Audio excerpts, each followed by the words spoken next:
It's day 495 off the grid, and I've got a bit of a chance to do some work on the solar system today. So I'm working on the outside battery box and finally getting some reasonable cabling through. So I've drilled through the battery box there, and I've made a hole through the wall there using a pilot drill. I don't know if you can see that down in there.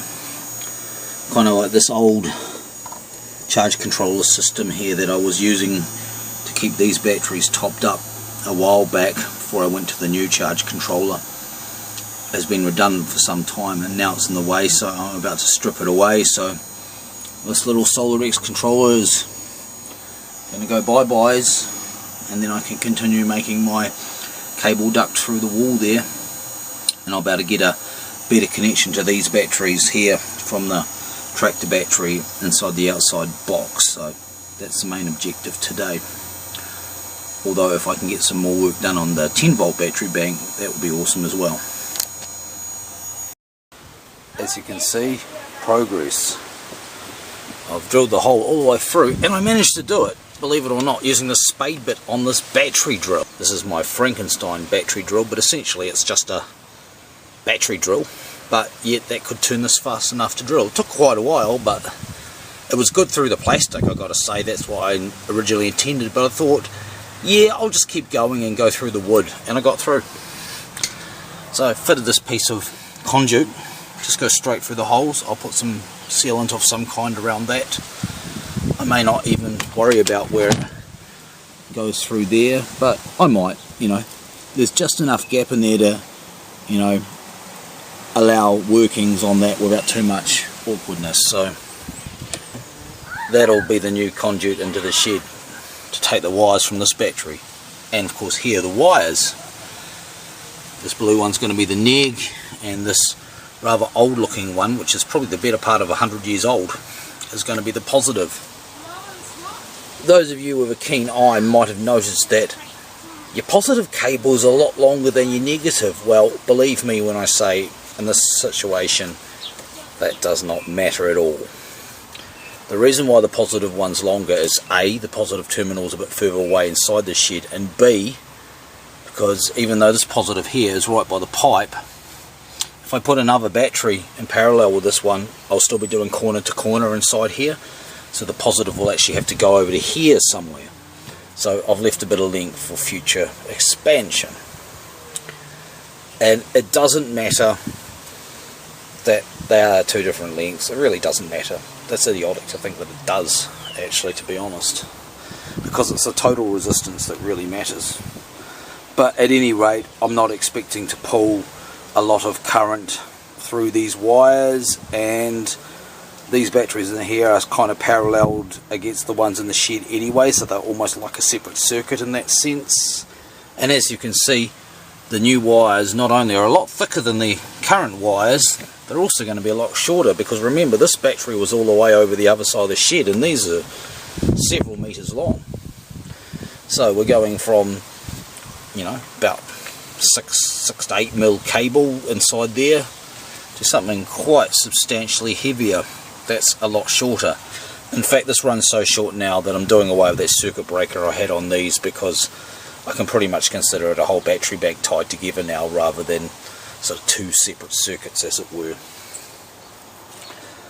And it's been a good day to work on this stuff, because sun's out, as you can see. Look, the boys are even out here playing with some kites I made. They've been playing with these all morning. I'm getting a lot of fun out of some kites just made from pieces of paper and bits of string, and Vikey's off the computer, you know, which is really good, because, you know, I like to see them outside when the weather's good, because you don't get that much good weather in this time of year around here. I mean, oops. Yeah, you know, this is May. Last year, like I said, we ran the generator 21 times, I believe, for battery charging, plus a couple of other times for gaylording, of course, but that doesn't count, and once more for test purposes, although there was probably a bit of battery charging involved there. But 21 times, you know, it's quite a lot. This year we've run it about, probably now about 5 or 6 times. I'd have to do a proper count, but have not run it for the last 2 days, and will most certainly not be running it today. So you know, the weather's certainly made things better, but I think improvements in the system have as well. These extra panels, you know, the better batteries that I've been putting in, stuff like these backup batteries. So yeah, but I'm not here to rant on about that. I'm really just here to show what I'm doing currently. This one here dropped down to 10.3, whereas the rest of these were holding about 10.6 and this one was sitting at 10.7, so I'm putting a bit more charge in that one before I finally unite it. And yeah, I'll be working on the 10 volt battery bank at some stage pretty soon, maybe not today but very soon. The idea is that these cables here are going to be freed up, which will then become the cables for this bank. That's the sort of thing I do, you know, something gets immediately repurposed, stops it then becomes sitting around and becoming junk. So I better go onto it, tap these cables through, throw some sealant of some kind around there, and then I'll be done this part of it and it'll be awesome. And here we are. It's a much cleaner setup now. Yeah, I haven't done the sealing yet, but I've just connected everything up and we've drawn the old wires. So we've got those there. Nothing's going to be in the way of the door. This of course is just my temporary boost charge into that battery over there. There's the top of the batteries there. The circuit breaker is gone. There's no need for it in this configuration. I was doubtful of it in the previous one, but just because of the long length of those relatively thin wires, I thought it was a prudent precaution. I just want to show you to get an idea that I wasn't shitting about these wires being long. Look, here we go, this old toy truck here. These wires, oh, it even goes through a breaker, which of course has got a bit of resistance, all the way there. What's this? Several meters was not an exaggeration.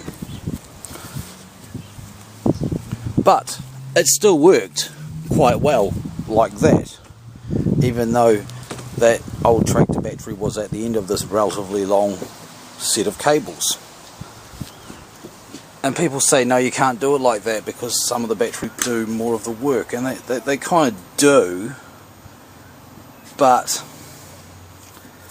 what tends to happen is that the batteries closest to the load jump in first because they've got the least resistance to the load and sort of discharge their power, and as they start to get tired they kind of back off a bit, and then the batteries further away actually get a chance to do some more of the work and they kind of take over. And this is what I've observed, Dave.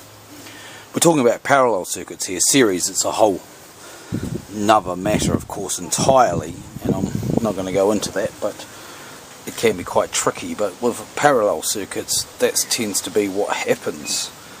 Yes, it's nice to get your batteries balanced, and if all your batteries are balanced to begin with and you've got balanced cables, great, but if you don't, it can still work out alright. Providing of course you're not trying to take too much current at once, and for this part of the system that's exactly the way it is. This is a boost battery. I don't expect to be taking any more than 10 amps in one go from these batteries continuously. It's not going to have a 50 amp 500 watt load all of a sudden dumped on it, you know. So, and I've said this before too, so I'm just going over old things, but for what I'm doing with these, this works fine, and of course this will work just that bit better than it did before because now the batteries are electrically a lot closely tied together than they were. So that's it. And we've got some more boy kite. I heard Vikey wanting me to What's this? watch this. Yep. I'm fixing my kite. And he's fixing his kite. Well, the sun has just recently fallen below the local horizon on day 495 off the grid. And one last look at what I've done today. Here we go.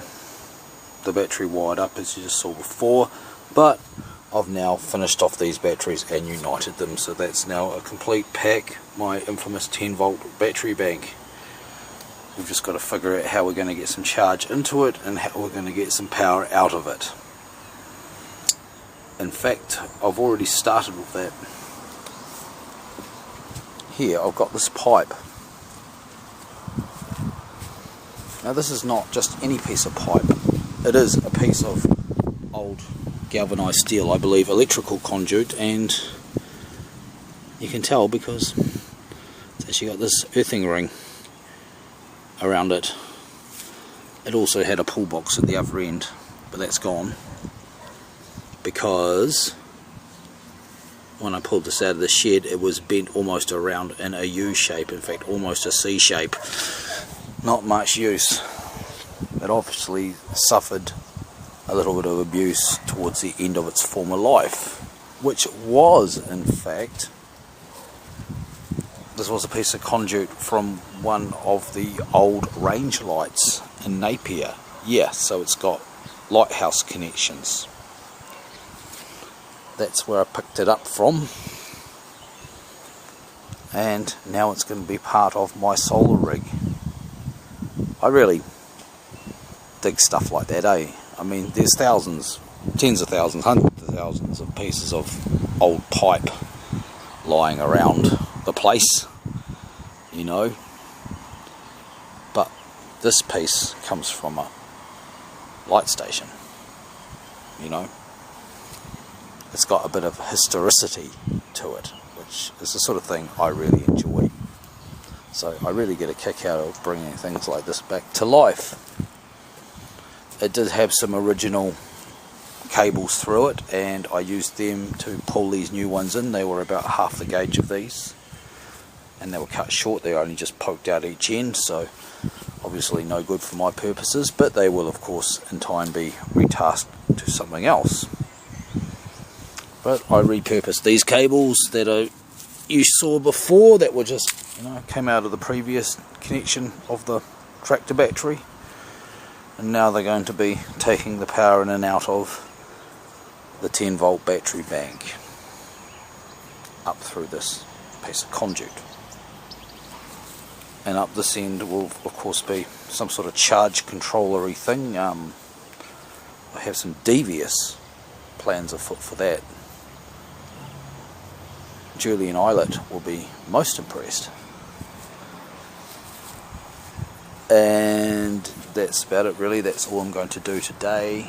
The rest of the day I'll just get some firewood in for tonight and cover up my pile over there. It's my wood hut. It's how I stack the excess firewood I pick up from the beach. I kind of just build a lattice up, poke the smaller bits down the middle and cover that up with a piece of polythene. Wind whistles through it and dries it out super quick, and then you just burn it down and build it up again. Vikey said, "You're not going to pull that down, are you?" Of course I am, Vikey, of course I am. But I think that's enough. Anyway, that's what I did on day 495 off the grid, and yeah, I've had a really good day. I mean, doing this kind of stuff's a blast, you know. It's not like the normal work I do. You can kind of daydream your way through it, you know. It's kind of takes you on little adventures, which is what I like.